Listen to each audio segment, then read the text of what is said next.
morning carpers, how are we all doing? Si here. Short video today, just introducing myself. I'm just gonna go over some items that you are going to need if you are getting into carp fishing. If you've not done it before or you're very new to the sport, just gonna let you know what sort of rods you will need, bite alarms, bait, rigs, so we can get you on the bank and start catching some carp. Let's go.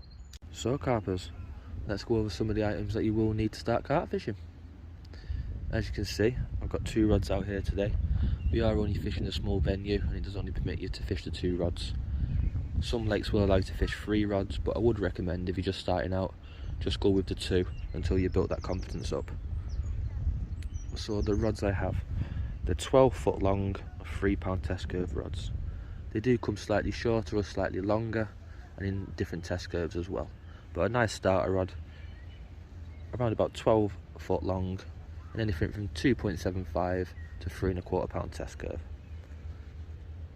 You can get rods online now. You can get an half decent rod now, around about 40–50 pound. Be a nice starter rod, and then they do go up to hundreds and hundreds. But if you're just starting out, start off with something slightly cheaper, and then you can build your way up in the future. Let's move on to reels. There's a couple of different style of reels that you can get. There's one that I have here, which is a bait runner, which is this little tab on the end here. When you've got your rod in the water, you'd flick that on, then that will then allow the fish, when they get a bite, to take line freely. And then what you would do is when you did get a bite, you'd pick the rod up, start reeling, and then when you start to reel, it then automatically flicks the bait runner off, and then you can start to play the fish with how you set the drag on the front. There's also a different type of reel, which is front drag, which is this here. You'll set it by turning this so the line can come off freely, and then when you strike the fish, you'll turn it back again just to set your drag to how you want to play the fish. Price range on reels, again, you can get all different sizes and different prices from different makes and so forth. If you look online, certain brands like NGT, they're a cheap budget brand, but for a beginner, be a nice good reel there, and you could probably get one for around about £25. Then in the future, when you do build your gear up, you can get the reels that you want to use. And here we have bite alarms. So bite alarms is something that your rod will rest on, and what that does is when you get a bite, it pulls the line through the bite alarm, which will then make a noise like so, which will give you the indication that you've got a bite.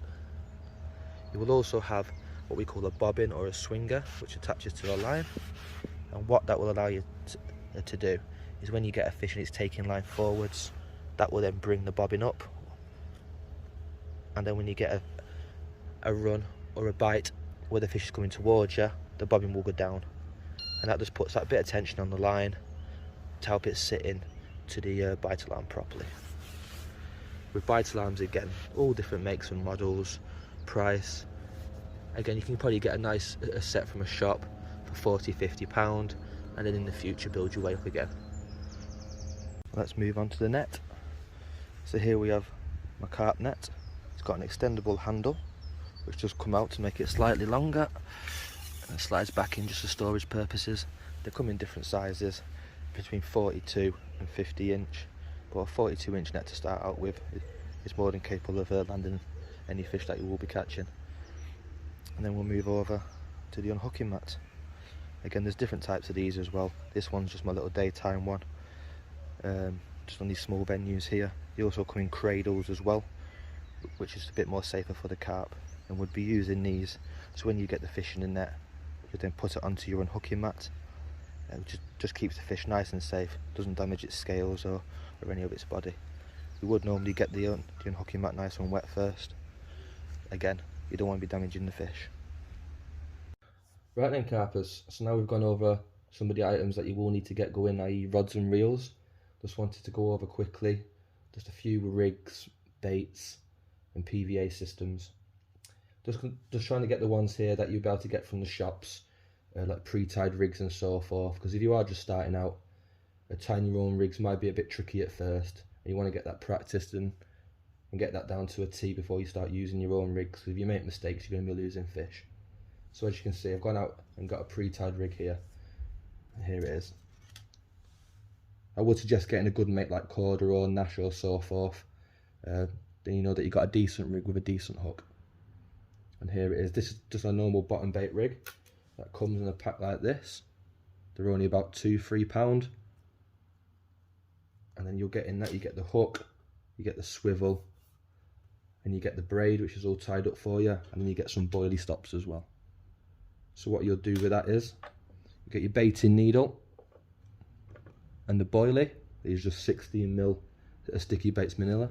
You'd put your baiting needle through the boilie like so.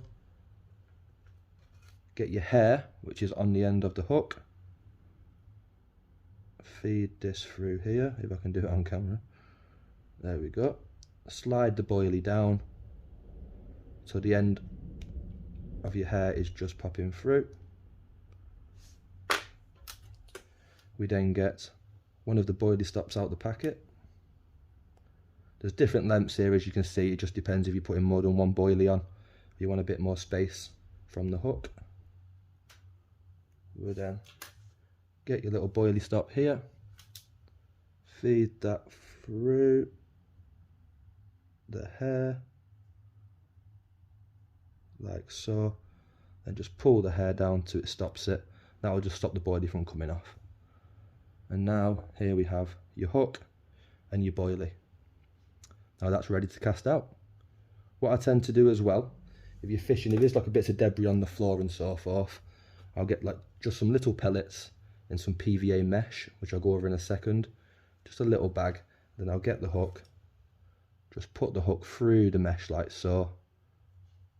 And then what will happen is, when you cast that out, the PVA mesh will dissolve in the water, just leaving a little bit of pellet around your hook bait, and it just stops it from any leaves or debris on the bottom, like covering your hook point and not allowing you to hook a fish.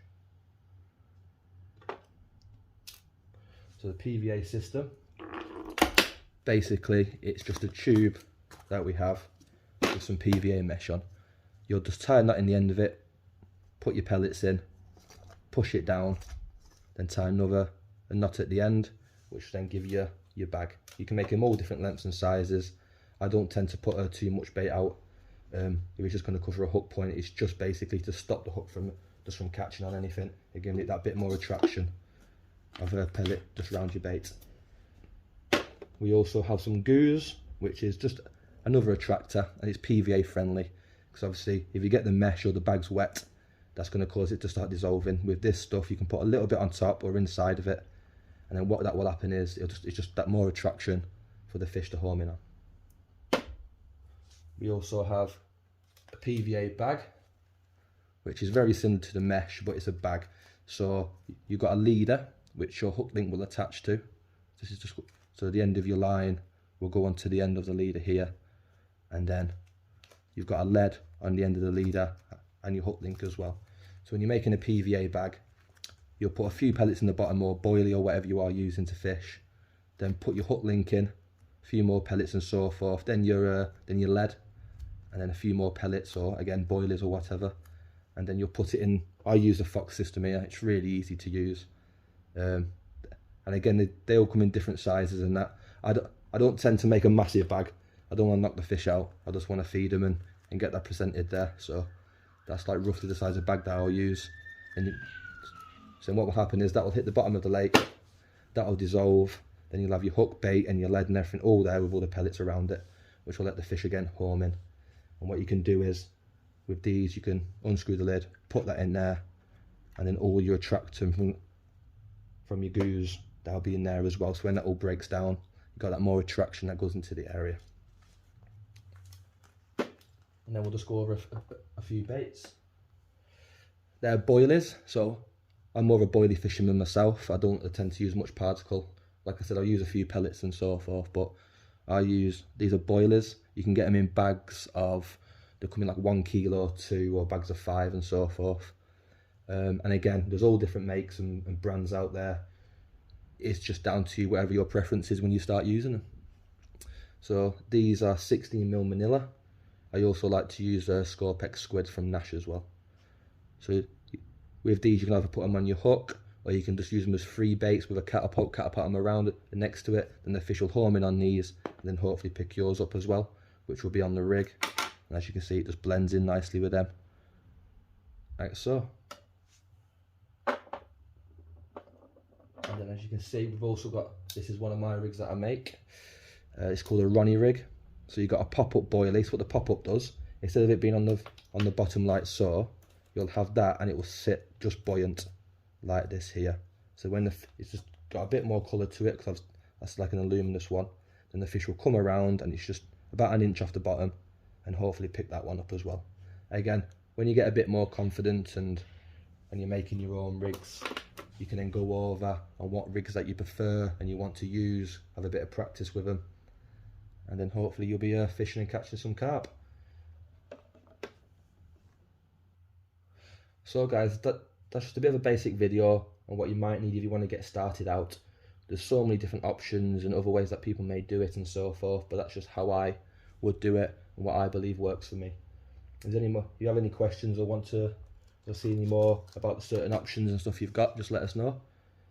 And tight lines, enjoy.